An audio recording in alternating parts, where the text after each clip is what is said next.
Mr. President, my respected colleagues, my name is Dino Kogi West.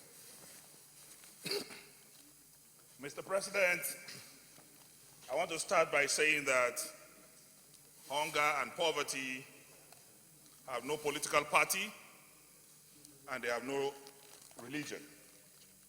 So I will want to advise that we do not politicize this very, very important historical discussion that is ongoing. Mr. President, my colleague,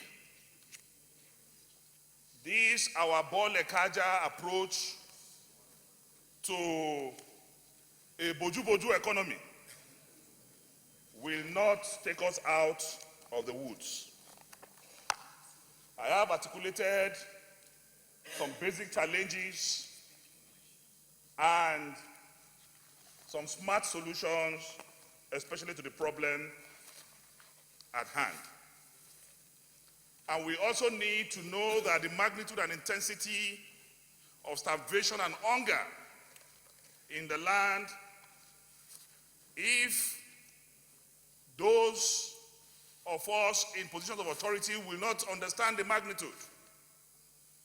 I seek the indulgence of Mr. President to give a short story. My cousin runs a restaurant in this town, Abuja. 2 young men came into the restaurant 2 weeks ago and ordered for 4 eba without meat.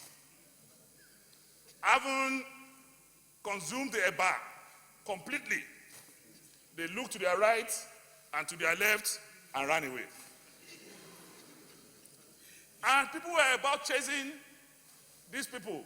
She now said, leave them. This is to buttress the danger ahead of us. We may think it is just an economic problem, but Mr. President, a time will come when the poor will have nothing to eat but the rich. Before we get to that level, I'm happy that the Senate of the Federal Republic of Nigeria is doing what we're doing here. Mr. President, on insufficient revenue required to fund the 2016 budget, I recommend the following. 1, that we have to attract substantial foreign direct investment into the country. B, guarantee more companies through personal tax and VAT through FIRS, block leakages at custom and generate more excise duties. C, pacify Niger Delta's Avengers and increase daily production of crude oil and tap enormous value from gas. D, generate more revenue from processed agricultural products and guarantee more revenue from homogeneous deposits of minerals. Mr. President, I also recommend the immediate ban of the following items. Total ban and of importation of the following items.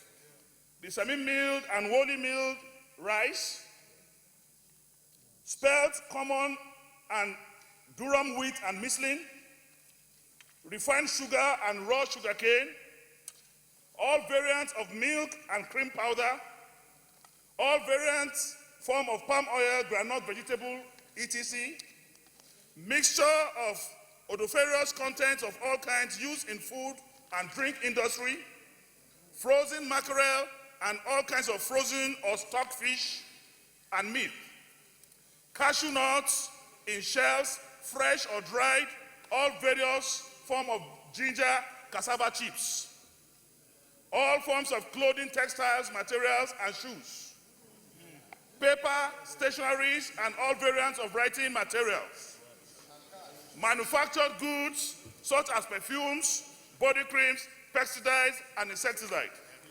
Mr. President, this is the time to be sacrificial. It is no longer about the luxury that we all enjoy. But if we must move out of the woods, we must, as Nigerians, especially the leaders of this country, lead by example. If you say the truth, Mr. President, you will die. If you refuse to say the truth, you will die. Why are we now going to keep quiet? Mr. President, I also recommend that this chamber invite the Financial Reporting Council of Nigeria. I have stumbled on reports by this council that is capable of recovering a lot of looted funds within the system. So I recommend we invite the Executive Secretary of the Financial Reporting Council to report to this chamber with the view of taking us out of this problem. Mr. President, I also want to recommend that it is laughable that the Central Bank of Nigeria is operating without a board. And this, whether we like it or not, is creating a lot of bureaucratic bottlenecks in implementing their monetary policies.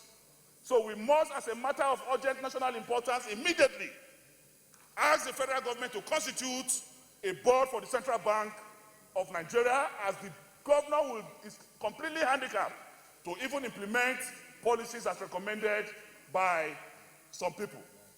Mr. President, we also cannot take away nepotism from what is happening here now.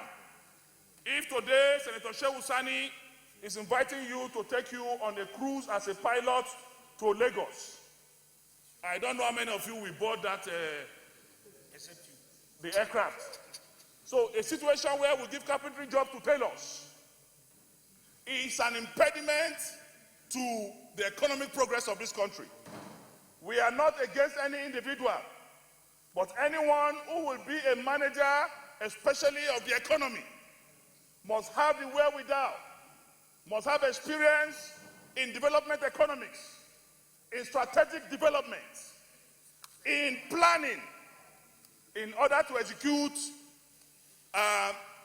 his or her responsibility. So it is not a matter of being partisan.